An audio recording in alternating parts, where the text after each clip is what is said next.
तो किसान साथियों, अभी कुछ ही टाइम बाद गेहूं की बिजाई होना शुरू हो जाएगी और कुछ जगह बिजाई होना शुरू हो चुकी है। तो किसान साथियों, हम जब गेहूं की बिजाई करते हैं तो हम देखते हैं हमें कम लागत वाला कौन सा खाद मिल जाए और हमें अच्छा उत्पादन देकर जाए।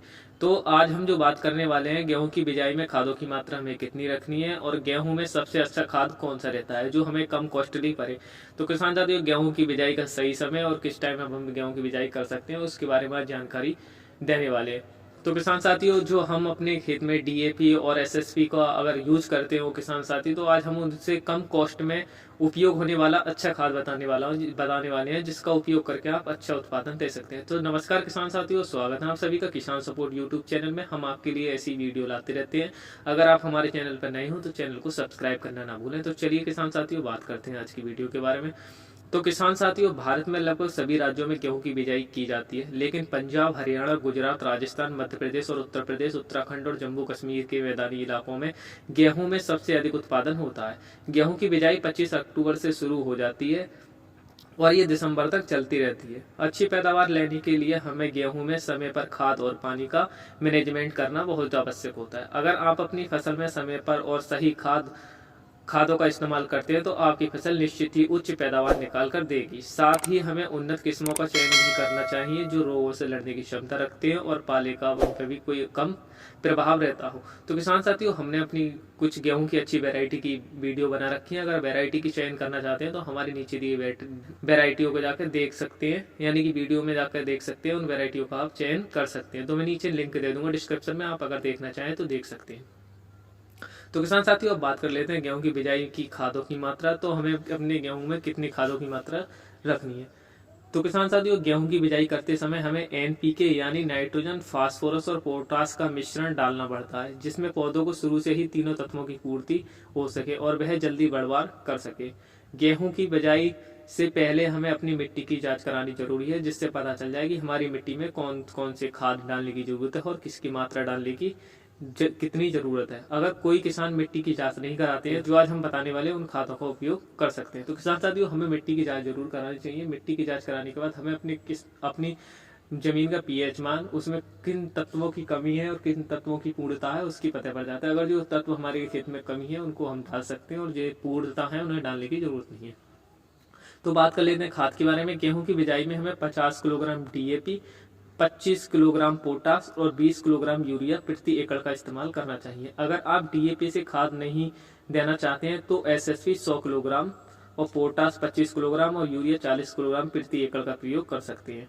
या फिर आप 80 किलोग्राम एनपीके 12-32-16 का इस्तेमाल कर सकते हैं। अगर किसान साथियों आप एनपीके यूज करते हैं तो आपको मैंने जो ऊपर 3 खाद बताए उनका उपयोग नहीं करना है, क्योंकि एनपीके में सभी की मात्रा पूरी होती है। हमें गेहूं की फसल में यूरिया 2 से 3 बैग प्रति एकड़ डालने पड़ते हैं, इसलिए यूरिया की बाकी बची मात्रा को हमें पहले से दूसरे पानी के साथ मिलाकर देना चाहिए। पहले पानी पे जिंक सल्फेट 33% 6 किलोग्राम और सल्फर 90% 3 किलोग्राम यूरिया के साथ मिलाकर दे देना चाहिए। तो किसान साथियों, इसके साथ बात कर लेते हैं गेहूं की बिजाई में सबसे अच्छा खाद कौन सा रहता है। तो किसान साथियों, खाद की बात करें तो डीएपी जो होती है 18% नाइट्रोजन और 46% फास्फोरस होता है। वहीं एसएसपी में 16% फास्फोरस और 11% सल्फेट होता है। और यही बात कर लेते हैं हम एनपीके में 12-32-16 होता है, जिसमें 12% नाइट्रोजन, 46% फास्फोरस और 16% पोटास होता है। एनपीके 12-32-16 का इस्तेमाल करने से आपको किसी भी खाद को डालने की जरूरत नहीं है। यह अकेला खाद ही आपकी मिट्टी में संपूर्ण तत्वों को देने का काम करता है। इसकी मात्रा आपको 70 से 80 किलोग्राम प्रति एकड़ रखनी है, तभी हमें अच्छा पैदावार देखने को मिलेगा। गेहूं की बिजाई के समय आजकल किसानों के सामने एक मुख्य समस्या आ रही है। किसानों को डीएपी मिलने में मुश्किलों का सामना करना पड़ रहा है और यह सभी राज्यों में हो रहा है। किसान डीएपी के स्थान पर एनपीके का इस्तेमाल कर सकते हैं।